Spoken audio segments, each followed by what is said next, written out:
이제 고2, 3 때부터는 이제 본격적으로 수능과 관련돼서 공부해 볼 필요가 있는데, 첫째는 독해력이랑 문제풀이력을 키우는 거예요. 근데 그냥 독해력이 아니라요, 수험 독해력이에요. 수험 독해력이란 건 뭐냐면 읽으면서 문제를 예측하고 혹은 중요한 부분이 뭔지를 파악해서 그게 어떻게 문제될지를 아는 거예요. 항상 이제 학생들이 모의고사 풀다 보면 이런 질문을 많이 해요. 문제랑 지문 중에 뭘 먼저 읽어야 되는가? 그렇죠? 사실 아무거나 읽어도 아무 상관이 없어요. 쓸데없는 걸 누르게 되네. 어떤 의미냐면요, 수험 독해력을 갖추면요, 지문을 읽으면서 어떤 부분이 어떻게 문제가 될지를 대략적으로 예측할 수가 있고요. 그럼 그 정도 수준이 되면은 문제를 먼저 보면서 지문이 어떤 식으로 전개되었는가를 대략적으로 예측할 수가 있어요. 그 수준이 되면 뭘 먼저 읽든 아무 상관이 없는데, 문제는 어떤 특정한 수준의 독해력이 도달하지 않은 상태에서 어떤 뭐 이상한 걸 어디서 배워가지고 뭐 이걸 어떻게 읽으면 뭐 해당 부분만 찾아서 읽으면 문제를 풀 수 있다는 이런 식으로 공부를 하면은 나중에 갑자기 시험 난이도가 좀 더 어려워지거나 독특한 문제가 나오면 그 자리에서 이게 다 무너지게 됩니다. 그래서 어떤 부분이 어떻게 나올지를 예측하면서 읽는 게 수험 독해력이라고 할 수 있고요. 두 번째가 이제 문제풀이력이고, 이제 가장 이제 제 책 시리즈 중에서 유명한 게 국어의 기술인데, 문제풀이력이라고 하는 건 다른 게 아니라 출제자들이 어떻게 사기치는지를 아는 거예요. 여러분들 보이스피싱에 대해서 어떻게 교육이 이루어지냐면요, 보이스피싱 방지 대책은 만약에 금감원에서 연락이 와서 여러분 통장이 어디에 잘못 이용되고 있으니까 비밀번호와 주민등록증 알려달라, 이렇게 이야기할 겁니다 라고 알려주는 거예요.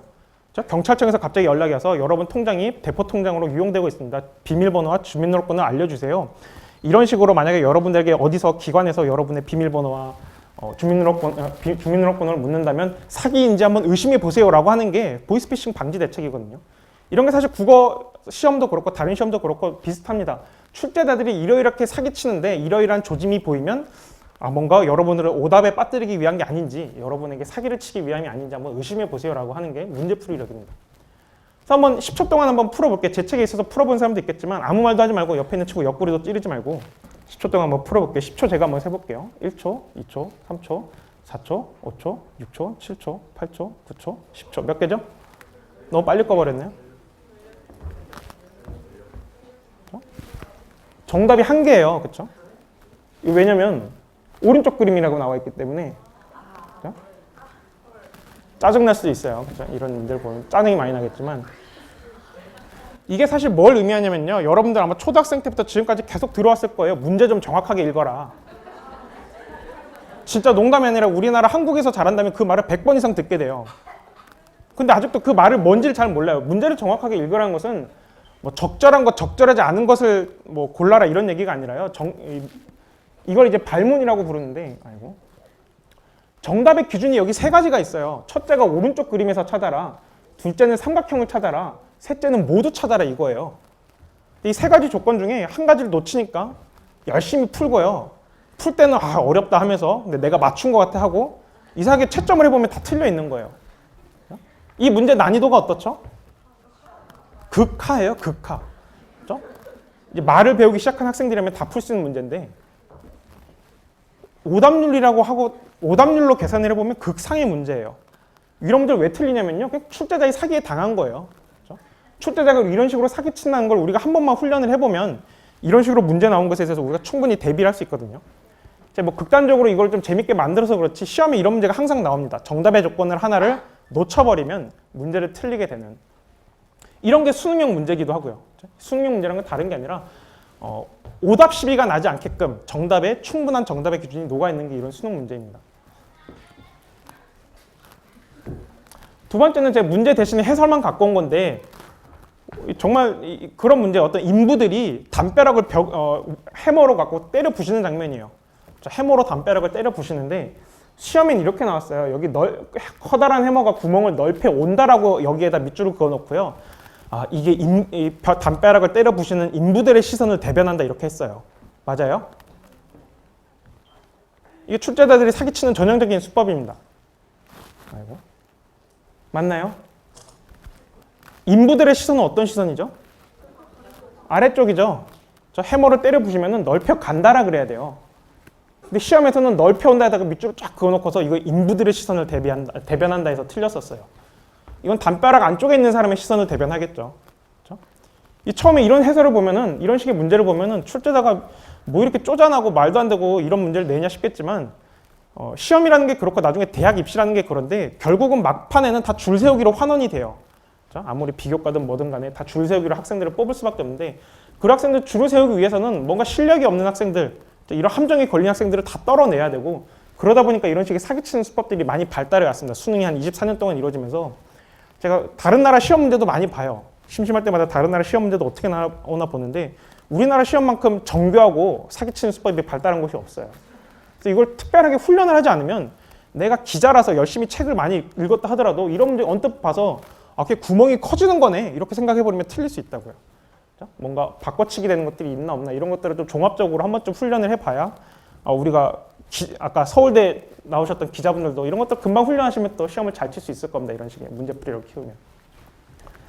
두 번째가 문학작품 정리인데 문학작품 정리를 이 책으로 하셔도 되고요. 이건 여기서 나온 책인데 제가 보니까 정말 잘 만들었더라고요. 아니면 이제 학교에서 뭐 지정하는 참고서가 있을 수도 있어요. 문학 교과서를 배울 때 그런 걸 하셔도 되고 2학년 때 문학작품을 한번 쭉 정리하는 게 중요해요. 이거는 단순하게 열심히 문학작품을 많이 배워서 수능에 똑같은 문학작품이 나왔을 때 쉽게 풀어라 이런 이야기가 아니고요. 수능에는 항상 낯선 작품이 나와요. 문학작품을 많이 배워야 되는 이유는 개념들이라는 게 진공 상태에서 만들어지는 게 아니라 어떤 특정한 문학작품과 연결되어 있어서 반드시 여러 작품을 공부해야 내가 개념이 뭔지 알 수 있어요.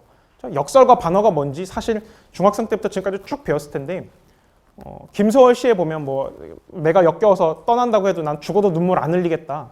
이게 역설인지 반어인지를 재수형한테 물어도 항상 헷갈려 해요. 역설인가요? 반어인가요? 상대가 나를 역겨워서 떠난다 그러는데 나 죽어도 눈물 안 흘린대요. 역설이에요? 반어예요? 그렇죠? 물으면 다 계속 반대로 대답하더라고요. 그렇죠? 역설이냐고 물으면 반어라고 그러고 반어라고 물으면 역설이라고 그러고 반어죠. 그렇죠? 반어예요. 되게 단순한 개념으로 처음에 한 번만 중학생 때 한 번만 알면은 기초 개념을 한 번만 다지면 더 복습을 안 해도 되고 더 반복을 안 해도 돼서 학습 효율성이 굉장히 커져요. 그래서 그런 것들을 이제 문학 작품들을 통해서 한 번만 쫙 정리해두면 고3 때 굉장히 편해지고 세 번째가 이게 수능 언어 영역에서 국어 영역으로 바뀌면서 가장 크게 이제 변화된 건데 문법 지식이 되게 중요해졌어요. 옛날에는 문법 지식 전혀 몰라도 시험 문제만 보면 풀 수 있었는데 지금은 문법 지식을 좀 필연적으로 많이 알아야지만 풀 수 있는 문제가 나옵니다. 근데 문법이라는 게 좀 되게 어려워요. 국어 문법이라는 게 되게 어려운데 그 이유가 개념이 어렵고 이런 게 아니라 결국은 일정 부분 이해가 안 가는 부분을 무작정 암기하고 넘어가야 되기 때문에 그래요. 여러분이 교과서에서 혹시 배울지 모르겠지만 물이 얼음이 되었다랑 물이 얼음으로 되었다랑 같은 말이에요, 사실. 그렇죠? 물이 얼음이 되었다, 물이 얼음으로 되었다. 근데 앞에서 얼음 이는 보호라고 하고요. 밑에 얼음으로는 부사라 그래요. 여기는 논리적인 설명이 불가능해요. 그렇죠? 논리적인 설명이 불가능해요. 뭐 교과서에 뭐라고 나와 있든 간에 곰곰이 뒤돌아서 생각해보면 말이 안 되고 결국은 뭐냐면 그런 것들에 대해서는 인간이 임의적으로 구분한 선들에 대해서 우리가 다 외워야 되고 그런 것들이 문법이거든요. 문법 이해만 하면 암기할 필요가 없다는 건 다 거짓말이고요. 열심히 외워야 되고 이것들은 고2 때부터 고3 때까지 그냥 계속 반복해서 보는 거예요. 한 번 본다고 우리의 기억력이 알파고가 아닌 이상 다 까먹게 되거든요. 계속 반복해서 보고 고3 때 이걸 시작하면은 시험장에 가면 내 기억력이 날 배신하기 마련이에요. 그래서 좀 고2 때부터 계속 반복해서 차근차근 받으면 물론 학교 내신 공부할 때도 당연히 도움이 되겠지만 수능 볼 때도 굉장히 큰 도움이 될 겁니다. 그래서 이 정도입니다. 이 정도까지만 우리가 고1, 2때 해두면은 고3 때 할 거는 하나밖에 없어요. 그냥 기출문제만 보면 돼요. 사실 기출문제 본다는 게 한 문장으로 짧아서 그렇지 기출문제가 한 20년치 되거든요.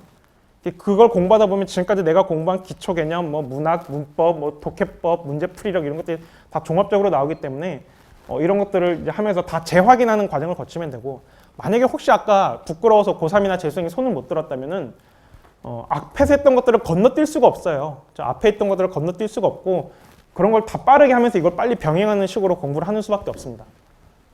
그래서 이렇게 하면 우리가 좀 고등학교 3학년 공부하는 가장 최소 커리큘럼이라고 볼 수 있을 것 같아요. 정리하자면 이런데 이 정도가 우리가 공부를 함에 있어서 최소 커리큘럼.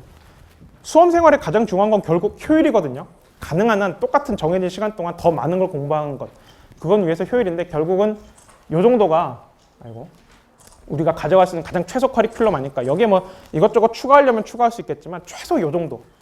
그렇죠? 이것들만 사실 반복을 한 두세 번씩 해도 충분히 성적을 많이 받을 수 있을 거라고 생각합니다.